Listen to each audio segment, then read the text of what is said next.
We will now have a video recorded address by Dr. Peter Berbeck, the chairman of the board, Nestle, from Switzerland. Due to some personal commitments, he couldn't be here, but he has sent a recorded message for us. May we please have the message? Mr. Minister, Excellencies, ladies and gentlemen, thank you for inviting me to present a short video message on water, climate change, and global food security to your important meeting in Gandhinagar. Gujarat matters very much for us at Nestle, and today the achievements of Gujarat matter more than ever before for the whole of India. Needless, therefore, to say that I would have loved to join in person, but many prior commitments in the month of January have made this unfortunately impossible. But allow me to make 3 points that will hopefully contribute to stimulating your discussion. First, climate change is an issue we need to address. As the world's biggest nutrition, health and wellness company, selling food and beverages all over the world, Nestle is directly impacted by the effects of climate change. And this is why the company has for several years taken meaningful actions to reduce greenhouse gas emissions and to adapt to climate change. And we are increasingly using renewable energy and improving energy efficiency in our operations in a comprehensive program driven by our Chief Operating Officer, José López. Climate change will also affect availability and withdrawals of fresh water, and in often still highly unpredictable ways. This challenge will add to the even more serious underlying problem of water overuse in an increasing number of regions, withdrawals that to a growing extent exceed sustainable supply. Independently from any climate change, even if we are able to keep CO2 concentration stable, there is a serious risk that water shortage due to overuse will be affecting food production, energy production, and possibly other uses of fresh water. So, within the next 10 to 15 years, a crisis we already see regionally from time to time today will become much more widespread. And through the impact on global production of staple food, turn into a worldwide crisis with significant shortfalls in food supply. And this brings me to my second point, the interest of Nestle in water. And this interest is threefold. We want to see enough water for farms to grow the food that we transform into value-added products in our factories. We need also water for many of our processes, and we want citizens to have access to truly safe water for their own drinking, but also to prepare the food and nutrition products that we sell. And these are valid reasons to make water a priority in our company. We start with continuous effort for more water-efficient factories, also to reduce our dependency and to help the people in our supply chain save water. In addition, we join as corporate citizens the public policy dialogue on water and are a leading participant in the 2030 Water Resources Group, an innovative public-private partnership focusing particularly on ways to address water overuse, country by country and river basin by river basins. Ultimately, it is for the governments to set strategies and to steer. Where water is scarce, they must find ways for an efficient and socially just allocation, particularly taking care of the part of water that is a human right. Second, we have to build the resilience, flexibility and openness needed to respond to risk coming from climate change. And we have to be smart, turning the conflicts of interest in the water, food, energy nexus into a mutually reinforcing scheme. The Yotigram Yoyana project from now Prime Minister Modi is an excellent example of this. Third, when looking for ways to adapt within the water-climate nexus, we must also keep the global perspective in mind. The 2007 Intergovernmental Panel on Climate Change, the so-called IPCC, report stated that with up to 3 degrees warming, climate change will have a net positive impact on global food security. Now, how do the IPCC scientists explain this rather surprising outlook? Well, towards the end of the century, countries such as Russia, China, and the US, with regions characterized by relatively high latitudes and abundant, up to now under or underused freshwater resources, they may expect an increase of total arable land by 37 to 67%, or by 22 to 36% and 4 to 17% respectively as a result of warmer temperatures. Another major cereal growing region I know relatively well, namely Alberta in Canada, would see in the same manner an increase by 50 to 60% in arable land by 2050. Now, unfortunately, it's also true that tropical and subtropical regions may suffer different levels of lost arable land.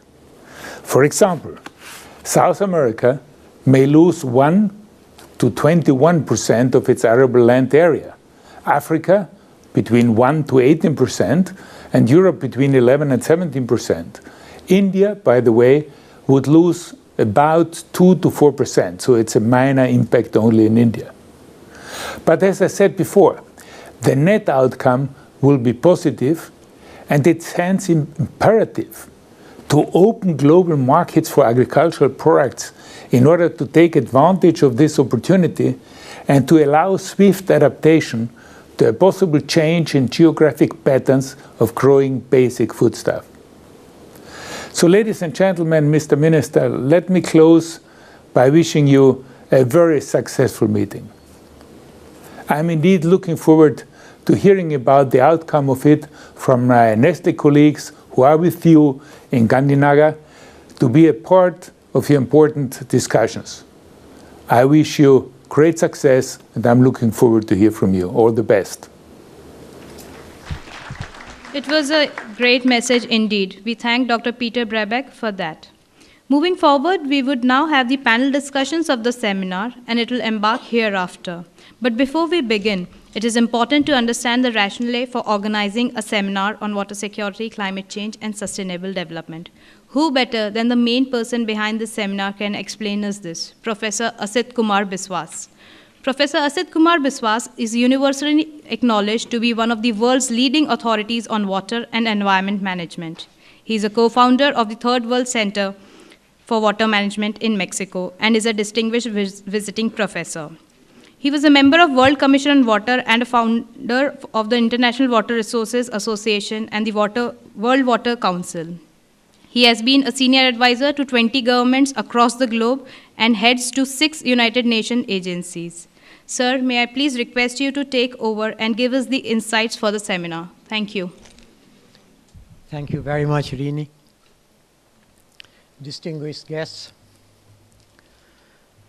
and my friends. When Dr. Rajiv Gupta first approached me, if we could help to organize seminar, my reaction was yes, but we want to do a meeting which will be out of the ordinary. We don't want an activity which disappears after the event. We want the world's best scientists, the best academicians, the best heads of international organizations, and the captains of the private sector to get together. And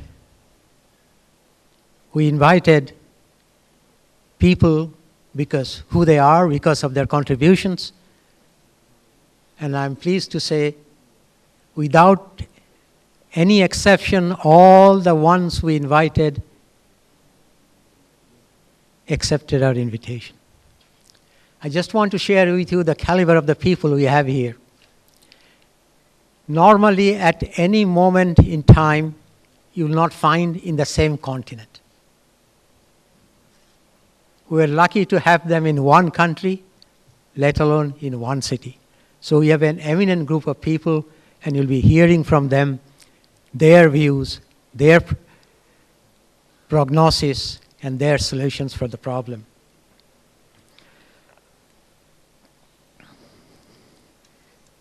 Water security, believe me, has become a growth subject. If you Google water security, I did that only 2 weeks ago, I don't think any of you will realize how many references you'll get. 2 weeks ago, it was 53 million.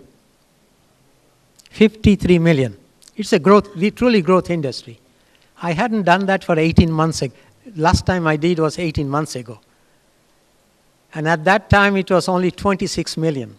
So in 18 months, it has doubled. And between, I think, the 2 weeks and today, if you Google it, probably it is 54, 55 million. So it's a growth industry. Everyone is worried about water. Everyone is talking about water. But I'm sad to say, politically, it is not getting the high emphasis globally.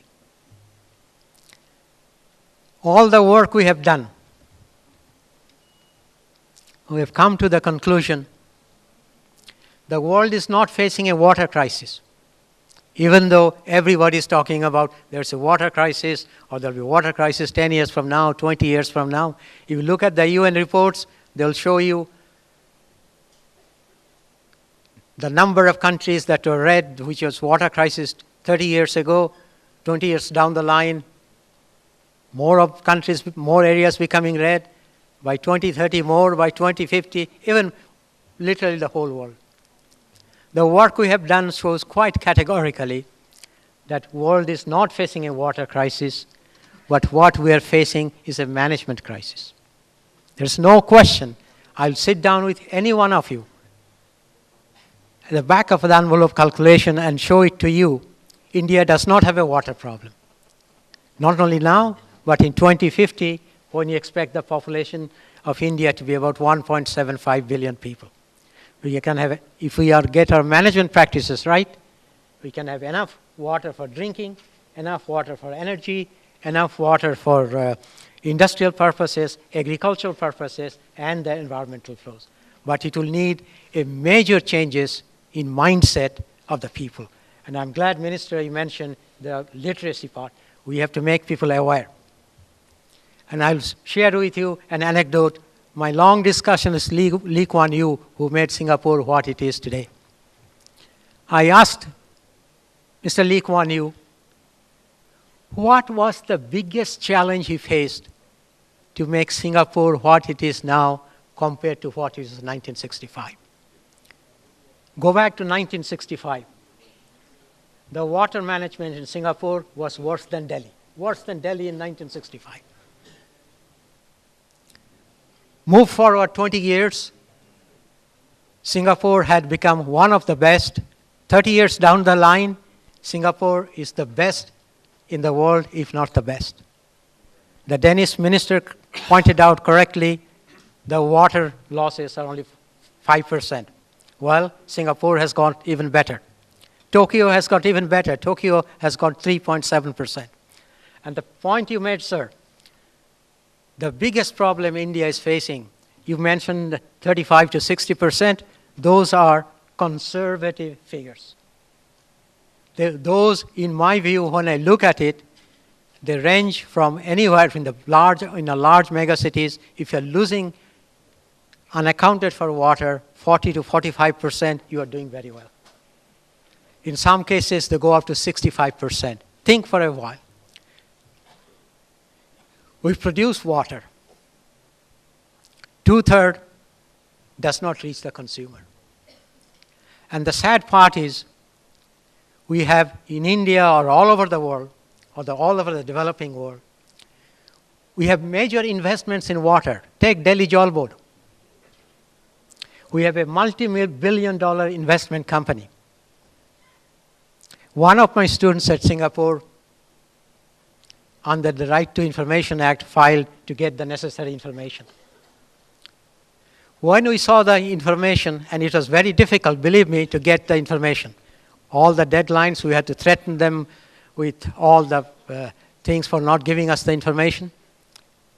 The Delhi Jal Board right now, or at least 2 years ago, did not know exactly how many customers it has. It did not know what is the per capita water consumption. You mentioned the per capita consumption is low in Copenhagen, but in Delhi, per capita consumption, even after, I guess, 40 to 45% losses, is higher than Copenhagen. Higher than Copenhagen, where you have 24/7 water you can drink from the tap. We can't do that in Delhi, or at least I don't know a single of my friends who has the courage enough, or for him or her family, to drink from the tap.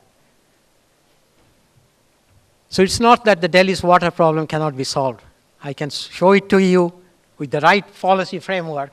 We can solve the Delhi's water problem within 5 years, within the existing financial situation, if the country, and especially Delhi, because the water is in India, most of you know, is a state subject, not a central subject.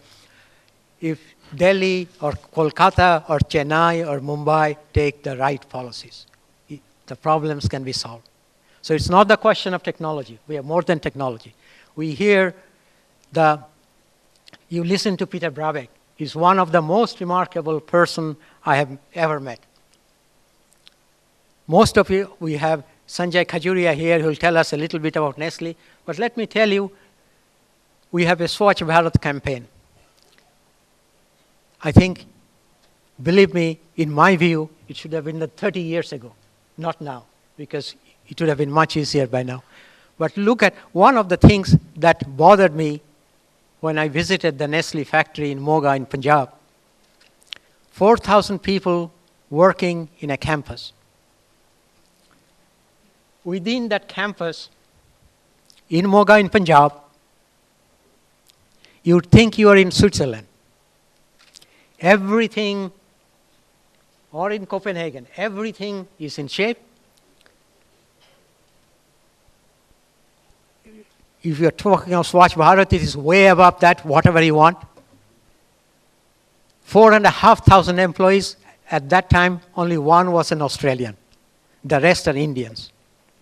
So how is it possible within that compound, you have a completely clean environment, and the mayor of Moga said, "Sir, if we can make our hospitals as clean as the Nestle's factory in Moga, I think we will reduce our mortality rate by at least by half." And I went actually to the hospital, and believe me, it was disgraceful. So it is not that we cannot do it, but it is the mindset. But coming back to Lee Kuan Yew, when I asked him, what was your biggest challenge? He said, he thought for a while, because he said, nobody asked me in ever what was our biggest challenge. And he said, our biggest challenge was changing the mindset of the people. Biggest challenge. And he said, look, we have 3 primary races, Chinese, Indians, and Malays. They're all individualistic, and they think it is their God-given right to spit whenever they want, whatever they want. I think their God-given right, if you're walking there and they feel the call of nature, no point, doesn't problem, anywhere they find, they do their stuff, and that is their right. He said, the only way we could change the mindset is not by education, because people know they shouldn't do that, but they're still doing it. He said, the only way we can do that is to say that, if you do that, I'm going to fine you. And he said, when they put those ideas first, nobody believed him. They said, if I want to spit, or if I want to urinate somewhere, who is going to catch me? But with all the CCTV and everything, the first time they did it, they got caught. They got caught. They got fined. Promptly, not another 10 years' time. You are caught and said, you are fined, you pay the fine, otherwise you go to jail. Prompt. So the fellow, poor fellow, he said, Lee Kuan Yew, he said, the poor fellow thought, this time I was unlucky, but next time I'll be a little more careful. So he looked around this side, or she looked around this side, spit on the somewhere, got caught again, and this time he got fined 3 times more than what it was the first time. So third time he got caught, he decided it's not worth the hassle. It's a lot of money. Now, in Singapore, the general joke is, it's a fine country, you're fined for everything. If you don't follow the rules, he made it very clear, there are rules and regulations, it's good for the country, it's good for hygiene, good for environment. So the stick was there. It's not only the education. It's the stick. The stick has to be there. We have to educate them saying it is good for your health, it's good for the environment, but at the same time, I'm afraid we human beings, we are all the same everywhere. Unless there is not a stick, you won't be able to do anything there. So Swachh Bharat, etc., I think it's eminently doable. My only request will be take groups like Nestle, take groups like Coca-Cola, get their help to spread the message, to do their own company, all the subsidiaries, so that you have a good beginning, because they already have the mechanism in place. So it's an investor summit. So you take the investors and make them our partners. We want their money, we want your employment, but we also want your help to make our country cleaner, better, and safer. And I think they will rise to the challenge. They'll be delighted to rise to the challenge. The second advice I'll give, if it is to succeed, you have to institutionalize it. Now, I'm proud to belong to one of the oldest IIT. In my time, there was only one IIT in India, Kharagpur.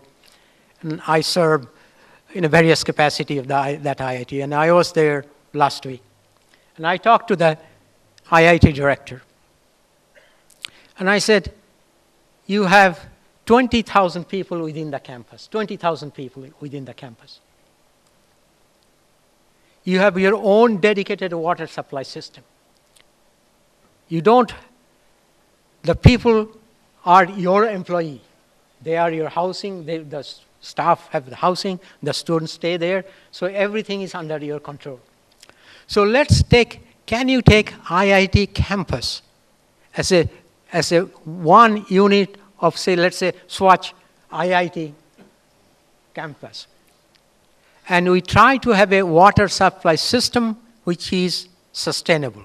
That means every house will be metered, every hostel and every floor will be metered. They will have to pay for the water, because all the work we have done, I can tell you, Mr. Minister, with 100% certainty, if you don't charge for water, you will never be able to get clean water, have a wastewater system anywhere in the world, including India. It is a dream. I know a lot of politicians I hear, they tell me, can you suggest a water supply system which is self-sufficient, people get clean water? I have told them time and time again, yes, we could do that. I can do that in 5 years with the existing money, but you have to make some hard policy decisions, which most of them are unwilling to take in the state.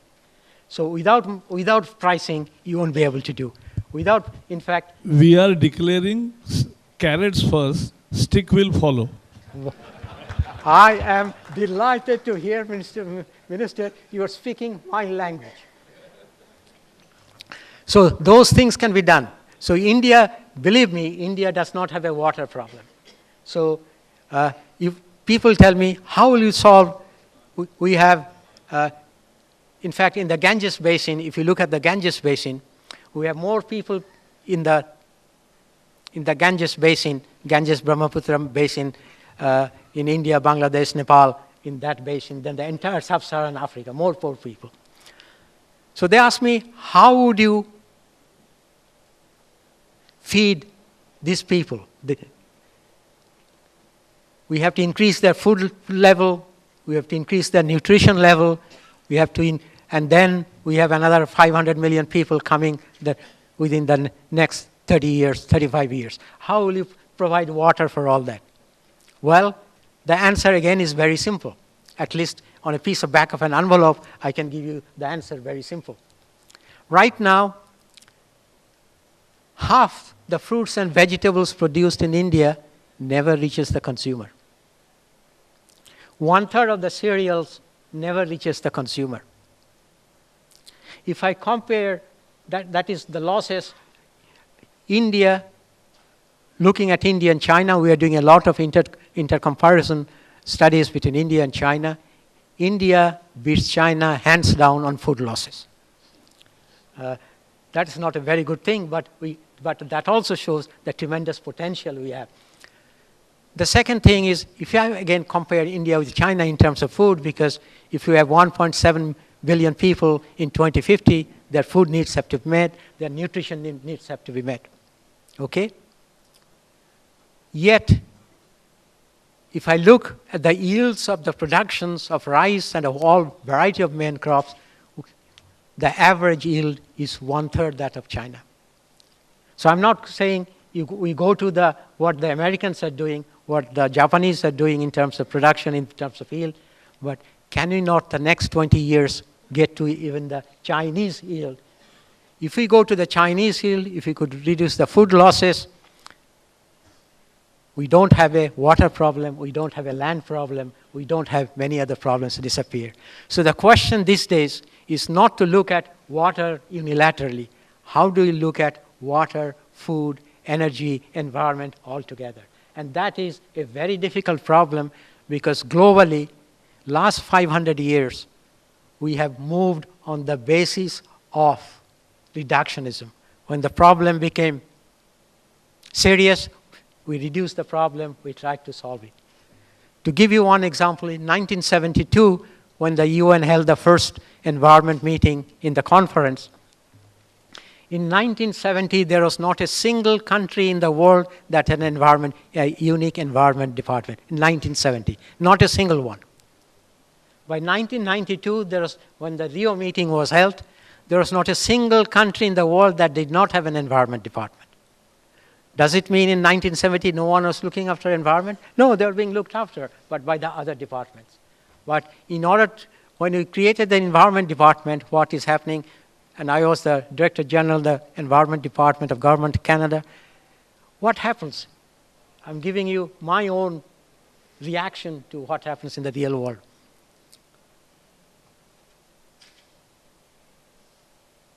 The Ministry of Agriculture doesn't want to talk to me because they see we are as a competitor. Competitor money, competitor for fund, competitor for everything. The Ministry of Industry doesn't see what I've got to do with Ministry of Industry. So they all want, energy doesn't want to get involved with me. Over the years, we have created silos. And I see the same in India. I've been all over. The Minister of Egypt, the government of Egypt made a water plan. 90% of water in Egypt is used by agriculture. The rivalry was so much during the entire plan, not even a single senior people, even with the support of the president from the Ministry of Agriculture, took part in making the water plan. How do we break these silos? How do we make them to interact? And until and unless we do that, we take energy. In India, one of the biggest consumer of energy is water. Water sector uses probably 20% of all electricity produced. Does water ministry talk about the electricity ministry? No. Does the energy people talk to the water? You cannot generate any energy without water. Is there any talk in China, in India? Is there any energy policies? If you look at the energy policies, do they have a water component? No. Both China and India assumes China is now constructing one thermal power plant a day, one per day. But they have not decided what the water for this thermal power plant will come. Same thing in India. all the plants. So how do we integrate them? That's going to be a major challenge. And now let me comment a little bit about the industrial side, because it's the industry investor side. Industry, last 5 or 6 years has realized, or at least many of the industrial bosses have realized, that in the future, water will be their major constraint. Of the Fortune 500 company, 40% now realize, and they say that one of their major constraints for future growth is availability of water, both quantity and quality. The World Economic Forum, the last meeting, mining and the minerals industry identified that the biggest constraint the mining and the minerals industry is facing is water. Biggest constraint.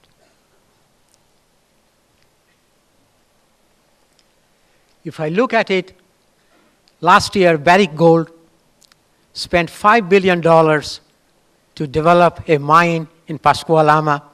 After spending $5 billion, they realized they don't have enough water. They're now trying to figure out what to do. We have the same problem with the major mining companies, Rio Tinto, BHP Billiton. They're now scratching their head how to get water to run their mine. India has the biggest mining sector, major mining sector. One of the major problems you'll be facing is how to provide enough water, clean water for your mining industry. And yet, the water ministry does not think about what are the water requirements of the mining industry, and the mining industry does not think about where am I going to get the water from. How do we coordinate it? That is going to be one of the biggest challenges for the next few years. And finally, we have to get industry more and more involved in water. And let me also say one of the things, what is happening in the world.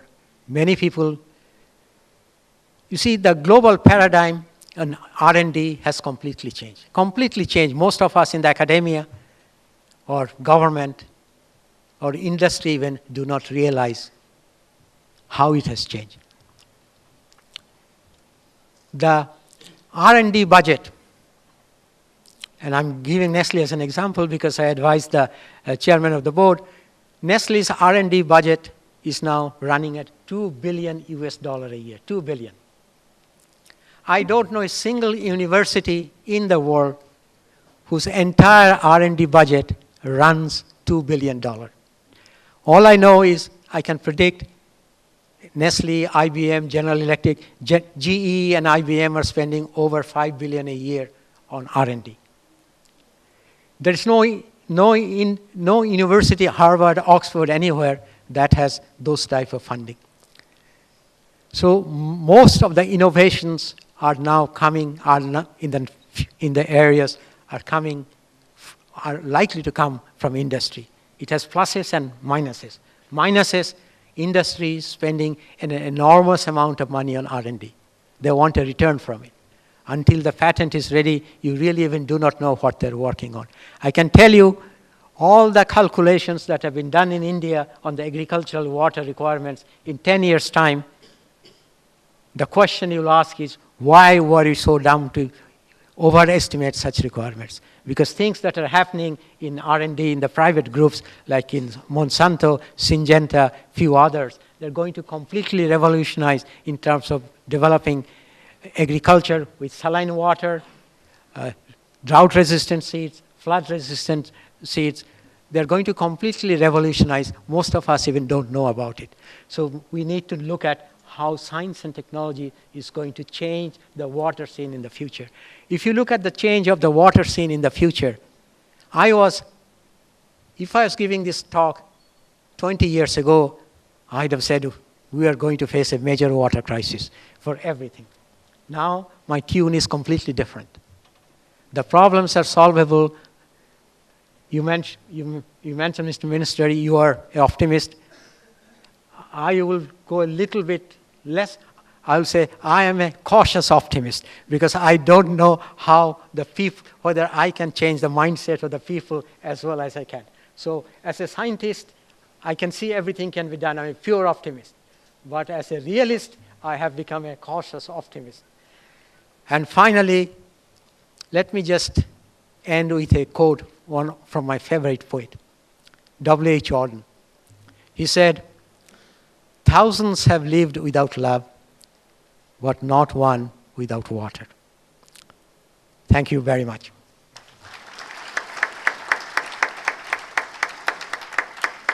Now, may I ask Bindu Lohani, Bindu, would you be willing to come? Because we are running a little late in terms of the Chief Minister, so we'll improvise a little bit. So, Rinik, you can introduce Bindu. Thank you, sir. Now we'll have Dr. Bindu Lohani, Vice President, Asian Development Bank from Manila, the Philippines. Good morning. Thank you very much, Honorable Minister, Honorable Minister, Honorable Minister, Dr. Pachauri, my friend, ladies and gentlemen. After listening, I listened everything from morning to now, and I almost concluded after Asit spoke that there's nothing much to say. But I'm come from a development bank, multinational development bank, where our investment out of 15 billion a year, most of it, 80% of that is in energy, water, transport, and food-related infrastructure. So energy, water, and food is a very important part of our operations. So it is our business survival, and therefore some of the things I will say will be from that perspective. In India, we're doing about $2.5 billion a year, mostly in urban water, renewable energies, and some education. If you look at Asia in the last 20 years, one of the things we've become very proud is about the economic growth. Everybody claps us on that, remarkable growth. But if we look at closely, it has come at the cost of environmental problems, water problems, and climate change, etc. By this time, it's all documented, there's enough written on that. So to us, when we look at Asia, from the natural resources perspective today, and Ashit rightly avoided the word crisis, we don't use that very much, but we use security. We need energy security, we need water security, and food security. And water, energy, food has been mentioned by the ministers and several others, but look at it. Is it really happening? The water, food, energy nexus at the local level. You go to a state, look at the agriculture water use. Is the energy ministry working with it? Is the food ministry working together? I think we still have a lot of planning work that doesn't happen. Having said that, it's also a problem in my own organizations, which we're trying to correct as much as possible.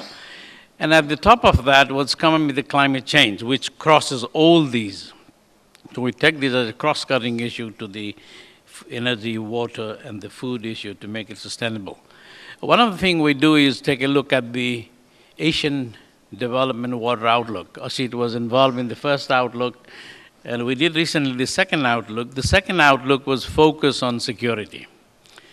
How secure are our countries? So we look India, China, and various others. The conclusion of that, I might just mention that the Indian overall water security score, when you look at several things, it's much lower than in China, and I might say even Indonesia. Some data and facts on which we do our investment, and let me mention a few.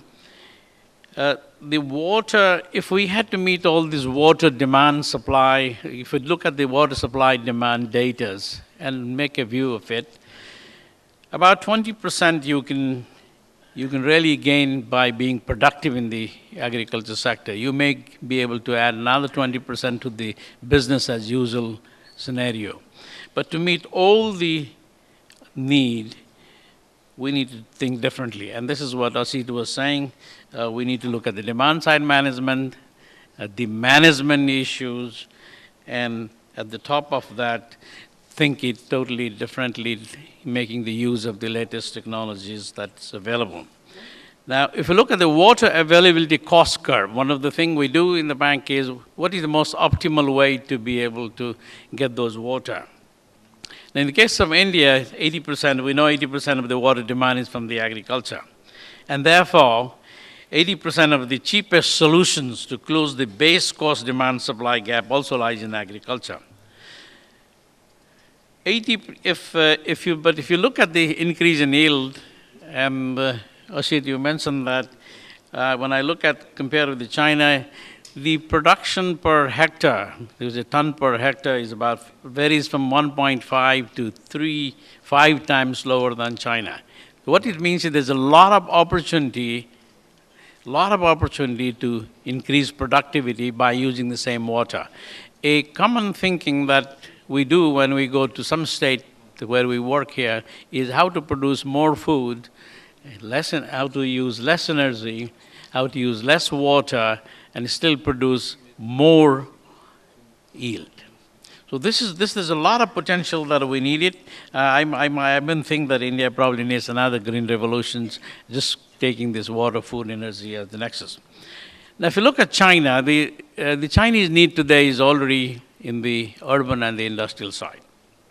Most of the water usage is in the urban and the industrial, about 50%. But China is seeing the kind of urbanization which no country has seen it, and India is about to see the same.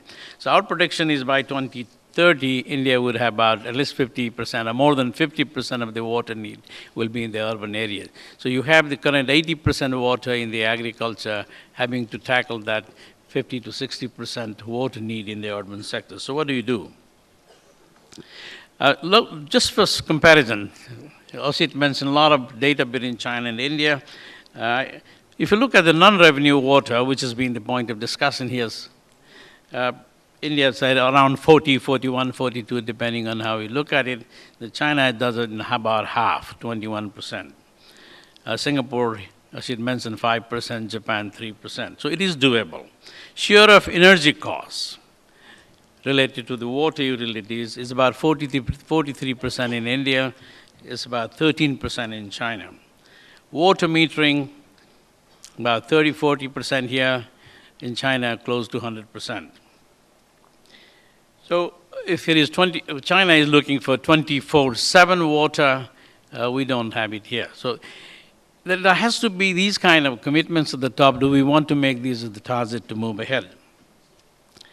A recent initiative in India, to me, is very positive. The Swachh Bharat, smart cities, pooled municipal debt, clean Ganga. I think they are all very good initiative. Rashid said it should have been 30 years earlier.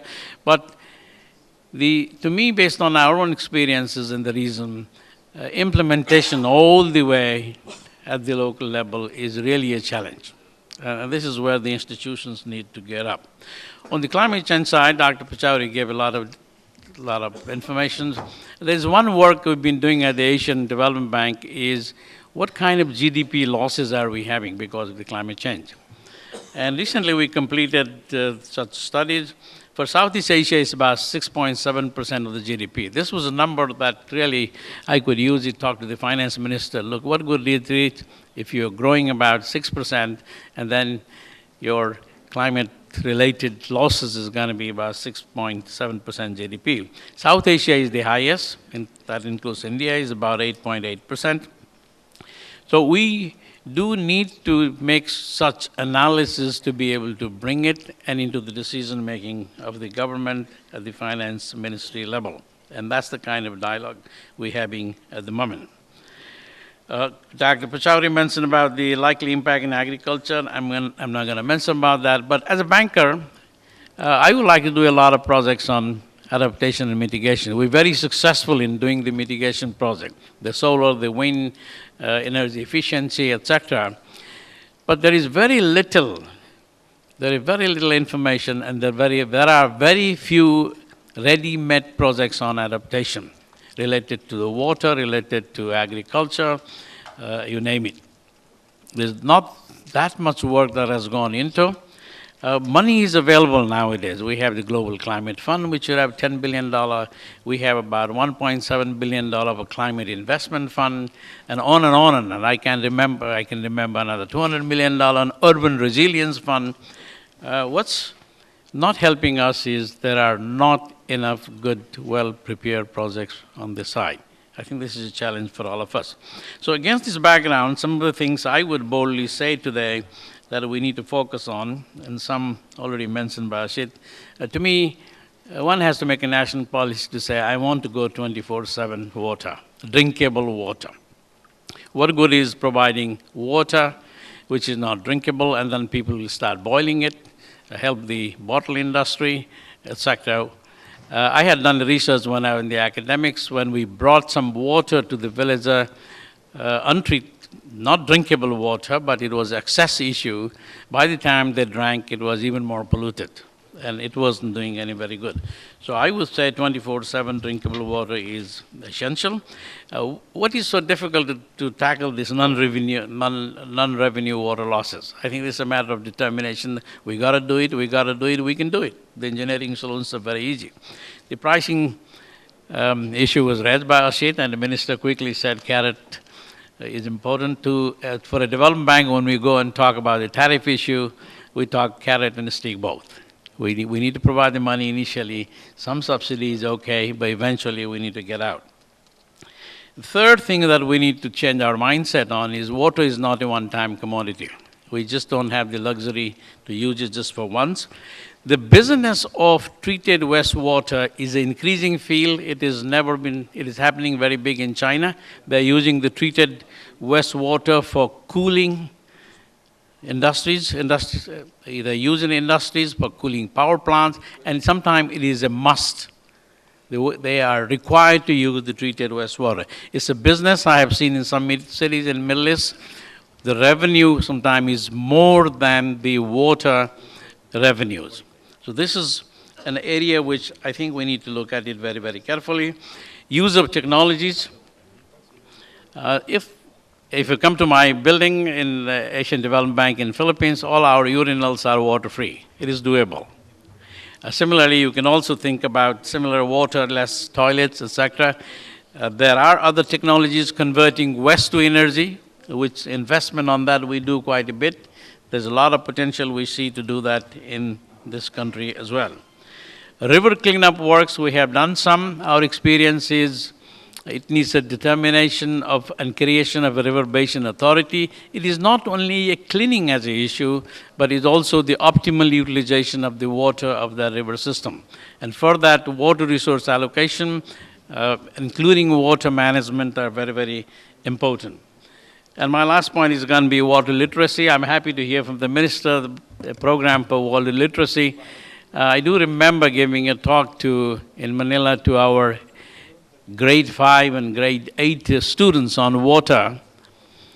And one of the students actually raised a question saying, when I said, look, you may not have enough water in future, the primary school student raised hand and said, I can live out of Coca-Cola, I don't need water. And the other guy, middle school guy, says even better. He says, no, I can drink beer. They didn't know that more than 90% of that is water. I think there's a lot of literacy that needs to come with it. I'm very happy to be here to say that the Asian Development Bank is very committed to these 3 agendas of renewable energy, of water, as well as the food, and the nexus to bringing the climate change is our agenda. Thank you very much for the opportunity, and we're very happy that we are able to become a small part to India's development. Thank you. Thank you, sir, for the message. Now I'd request Dr. David Molden, Director General, International Center for Integrated Mountain Development, Nepal, to share his views.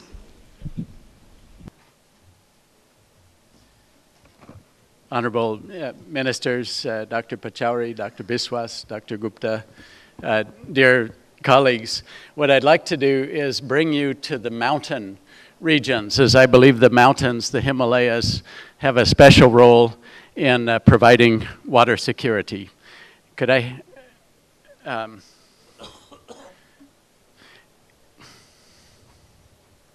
So I'm talking about the changing Himalayas and what it means for downstream communities. This is a view of the what we call the Hindu Kush Himalaya, starting in the left side in Afghanistan with the Hindu Kush Mountains, going up through the Karakoram, the Himalayan arc with India, Nepal, Bhutan, stretching clear over to Myanmar, and on the backside is the Tibetan Plateau.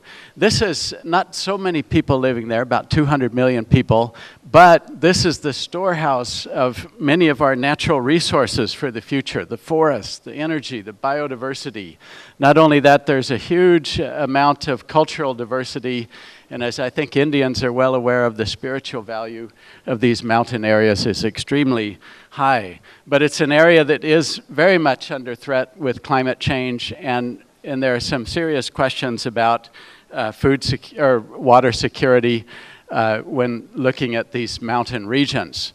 Now, the first part is there are about 10 major Asian rivers emanating from these mountains. Of course, the Indus, the Ganges River, the Brahmaputra River, but also in China, the Yellow and Yangtze River. There are about 1.3 billion people who are either directly or indirectly dependent on these mountain waters. When you count the food produced in these regions, we can say about 3 to 4 billion people are dependent on these mountain water resources in the region.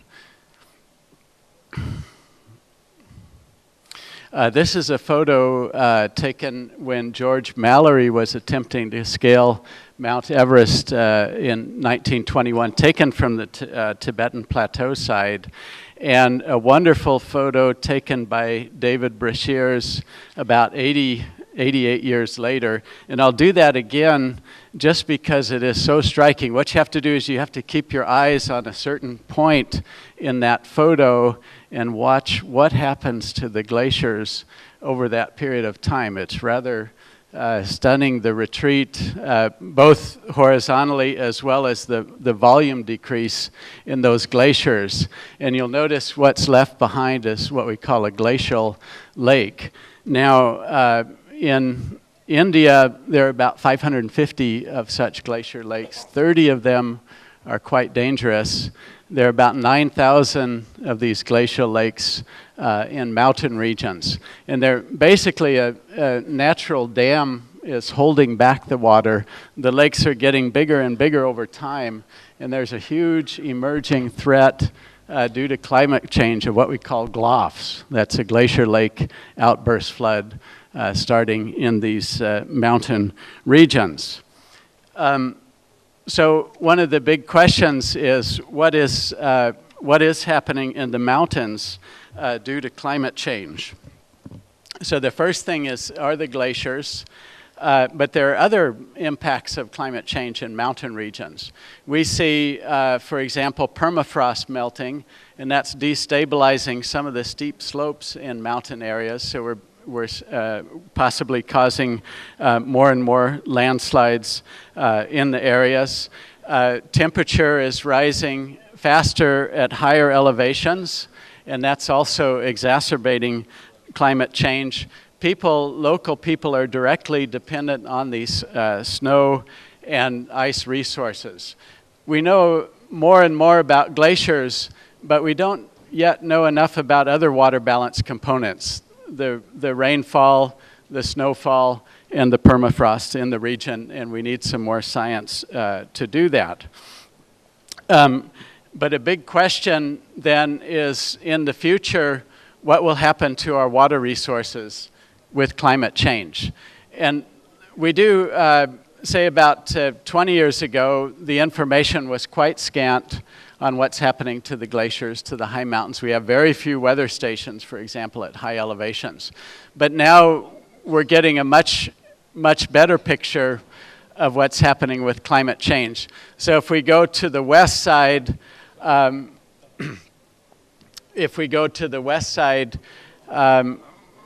we recognize that river flow is much more dependent on glaciers and snow. So about 20% of water flows into the Indus River from glaciers and snow. As we move east to the Brahmaputra River, the Brahmaputra, about 10% or less of the water is from snow and ice resources, and rainfall makes a big difference. So So what we see in the near future, say about 10 to 30 years, is we get more water from glacier melt into the region.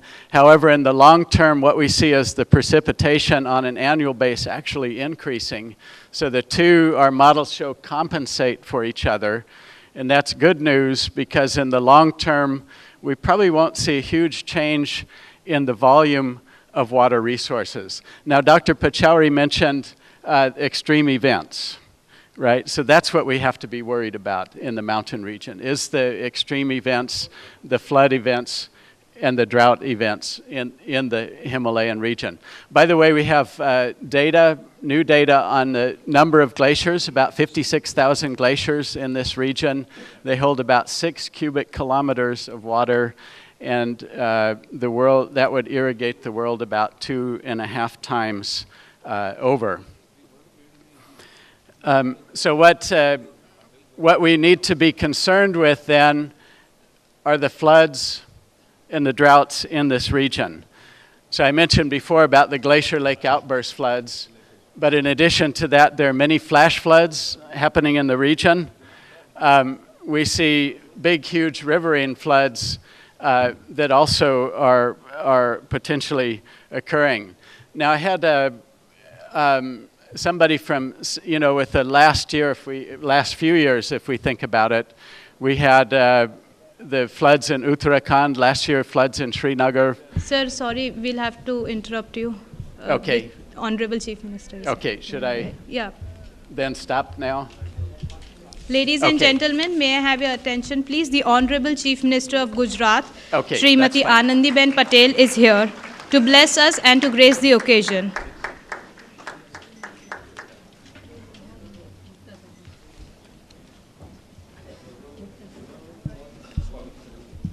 And I would request Dr. Rajiv Kumar Gupta, Principal Secretary of Water Supply Department, to welcome the Honorable Chief Minister by presenting a fruit basket.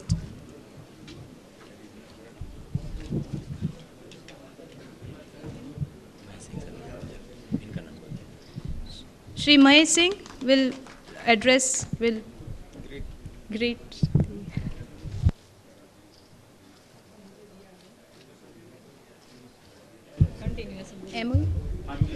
Okay.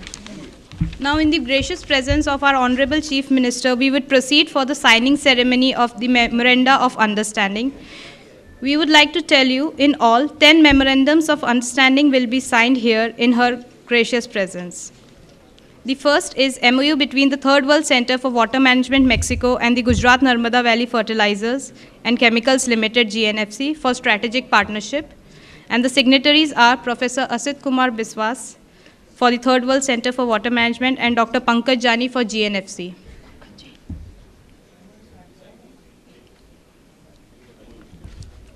The second MOU is between Jordan Phosphate Mines Company and GNFC for investment. Dr. Shafiq Ashkar for Jordan Phosphate Mines Company and Mr. R.T. Bhargav for GNFC. Our next MOU is between Calcium Carbonate Santosh Agrochemicals Limited and GNFC for investment purpose.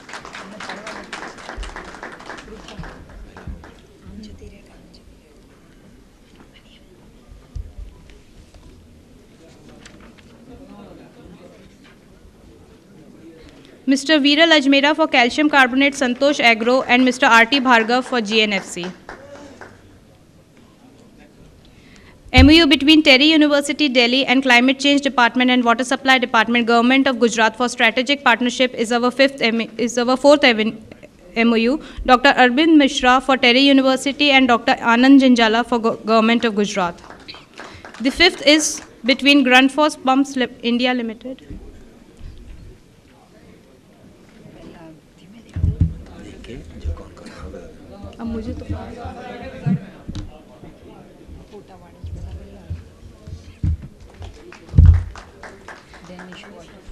The sixth MOU is between the Danish Water Forum and Narmada Water Resource.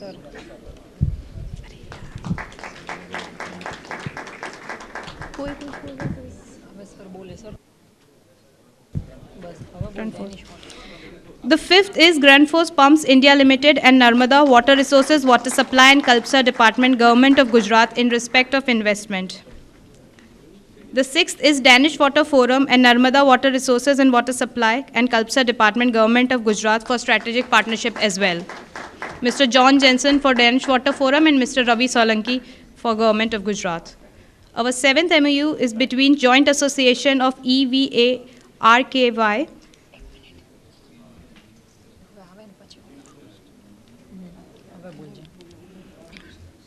This MOU is between Joint Association of EVA KRY Finland and Vaghani Groups India and the Gujarat Maritime Board for investment. Mr. Mati Petty for Joint Association and Mr. A.K. Rakesh IAS for Gujarat Maritime Board.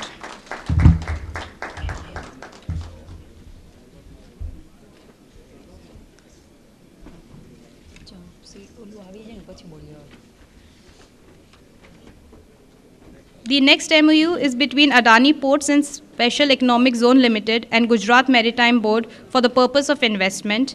The signatories are G.J. Rao, Director of Ports, and Mr. A.K. Rakesh IAS for Gujarat Maritime Board.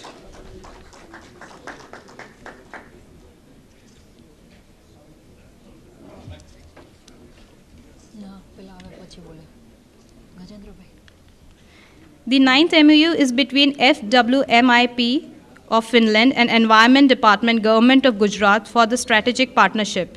We have Mr. Mati, Ms. Neena S. and Mr. Vimal Kumar from FWMIP and Mr. Hardik Shah for Environment Department, Government of Gujarat.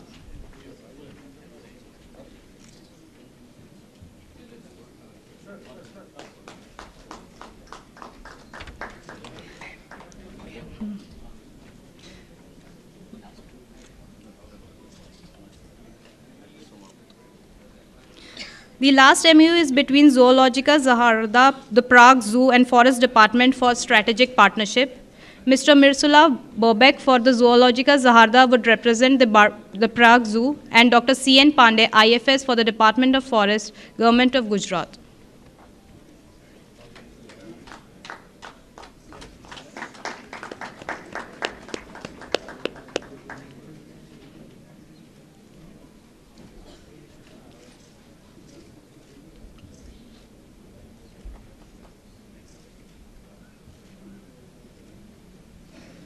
Well, this brings us to the end of the MOU signing ceremony. Thank you for being a part of the ceremony, and we extend our gratitude to Honorable Chief Minister of Gujarat, Srimati Anandiben Patel, for being here with us. Thank you, Madam.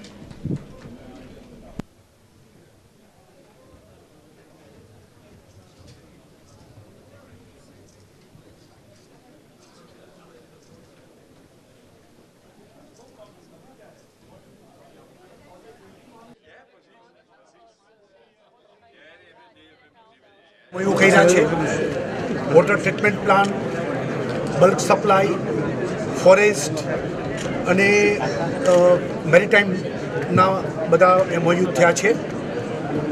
મુખ્યમંત્રી શ્રીમતી આનંદીબેન પટેલની ઉપસ્થિતિમાં અહીંયા major investment અને MOUs એ રીતે કરવામાં આવ્યા છે. Denmark અને વિશ્વના બાકીના દેશના લોકો પણ આમાં ગુજરાતની પ્રશંસા કરી છે, ગુજરાતમાં રસ દાખવ્યો છે. હું માનું છું કે આવનારા દિવસોમાં climate change, water supply, forest, environment આમાં આપણે ખૂબ લાભ થવાનો છે.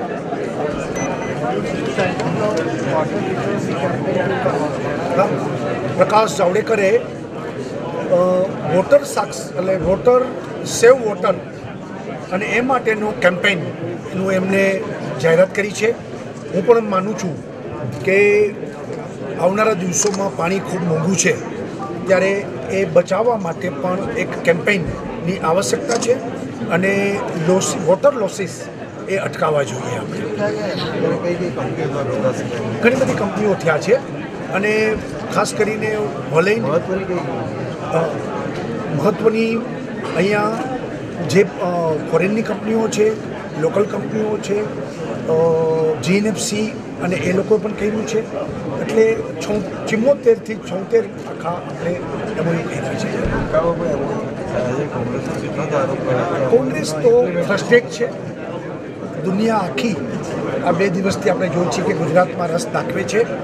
આથી મોટું સૌભાગ્ય ગુજરાતનું હોઈ શકે નહીં. કોંગ્રેસની નકારાત્મક ભૂમિકાને કારણે જ ગુજરાતની પ્રજાએ એમને પાઠ ભણાવ્યો છે. એ બધું નાટક છે, પોતાના અસ્તિત્વને દેખાડવા માટેનો એમનો પ્રયત્ન છે. ના, આવનારા દિવસોમાં ક્લાઇમેટ ચેન્જની ચિંતા સમગ્ર વિશ્વએ કરવી જ પડશે. જે રીતે આપણે જોયું કે ઉત્તરાખંડમાં મોટી આપત્તિ આવી, ક્યાંક દુષ્કાળ પણ એટલો પડે છે, વરસાદ અમુક જગ્યાએ ખૂબ પડે છે. એના મૂળમાં એન્વાયરમેન્ટની ચિંતા અને વોટર ટેબલ એ જળવાઈ રહે એની પણ ચિંતાની આવશ્યકતા છે. ચોક્કસ વોટર ટેબલ ઊંચું આવે એની પણ ચિંતા કરવાની છે. વોટર લોસીસ ન થાય એની ચિંતા કરવાની છે. ફોરેસ્ટ ડેવલપમેન્ટની પણ ચિંતાની આવશ્યકતા છે. આ બધી વસ્તુ ક્લાઇમેટ ચેન્જના સંદર્ભમાં ગંભીરતાથી વિચારવાની આવશ્યકતા છે. ઇવેપરેશન લોસીસ સાથે સાથે પર્ક્યુલેશન લોસીસ પણ ન થાય અને બલ્ક પાઇપલાઇનથી પૂરતું પાણી મળી રહે, વોટર લોસીસ ઓછા થાય એની ગુજરાત સરકાર ચિંતા કરી રહી છે. એની સાથે એન્વાયરમેન્ટ અને ક્લાઇમેટ ચેન્જના સંદર્ભમાં ફોરેસ્ટ ડેવલપમેન્ટ આજે પણ એના એગ્રીમેન્ટ થયા છે. કેન્દ્ર સરકારે પણ વિશેષ એના માટે ફંડ આપને આપ્યું છે. તો આ બધા વસ્તુને ધ્યાનમાં રાખી અને જમીનનું ધોવાણ ન થાય અને પાણી જમીનમાં ટકી રહે એની ચિંતા ગુજરાત સરકાર ગંભીરતાથી કરી રહી છે. આજે મહત્વના એમઓયુ કરવામાં આવે છે, કેટલા કરવામાં આવે છે અને તે જે પાણીની સમસ્યા જોવા માટે કેટલા મહત્વના? આજે 76 એમઓયુ સાઇન કરવામાં આવ્યા છે અને આવનારા દિવસોમાં પાણીની પૂરતી આપણે જેને કહીએ કે વરસાદ પડે કે ન પડે, વધુ પડે ત્યારે પણ તકલીફ ન થાય એ દૃષ્ટિથી પ્લાનિંગ કરી રહી છે. લોકોને શુદ્ધ પાણી મળી રહે, ક્લોરાઇડ મુક્ત પાણી મળી રહે, ઓછી ટર્બિડિટીવાળું પાણી મળી રહે એની પણ ચિંતા સરકાર કરી રહી છે. ગંગા શુદ્ધિકરણની વાતો મોટા ઉપર રહી છે. આપણે પણ સાબરમતી નદી રાજ્યની અન્ય નદીઓ છે તેની શુદ્ધતા માટે, તેની સ્વચ્છતા માટે સરકાર ચિંતિત છે અને શું પહોંચાડી રહ્યા છે? અત્યારે રિવરફ્રન્ટ આપણે જે લગાવી રહ્યા છીએ અને ગંદા પાણી નદીઓમાં ન છોડવામાં આવે એ માટે સરકાર ગંભીરતાથી કામ કરી રહી છે. જે વાત છે એ માટે શું કરવામાં આવે? એટલે અમુક પ્રકારનું પાણીને રિસાયકલિંગ કરવામાં આવે. અમુક ગંદુ પાણી છે એ તો આપણે ટ્રીટેડ જ કરવું પડે. ટ્રીટમેન્ટ પ્લાન્ટ એના સુરેખ ટ્રીટમેન્ટ પ્લાન્ટ દ્વારા એ વસ્તુ કરવામાં આવે છે. એટલે અને એ બાકીનું પાણી ખેતીમાં આપણે છોડી શકીએ એ રીતની વ્યવસ્થા આપણે કરવાની છે. આ હતા વિજય રૂપાણી સરકારના મંત્રી જણાવી રહ્યા છે કે રાજ્યની નદીઓની શુદ્ધતા સ્વચ્છતા માટે પણ સરકાર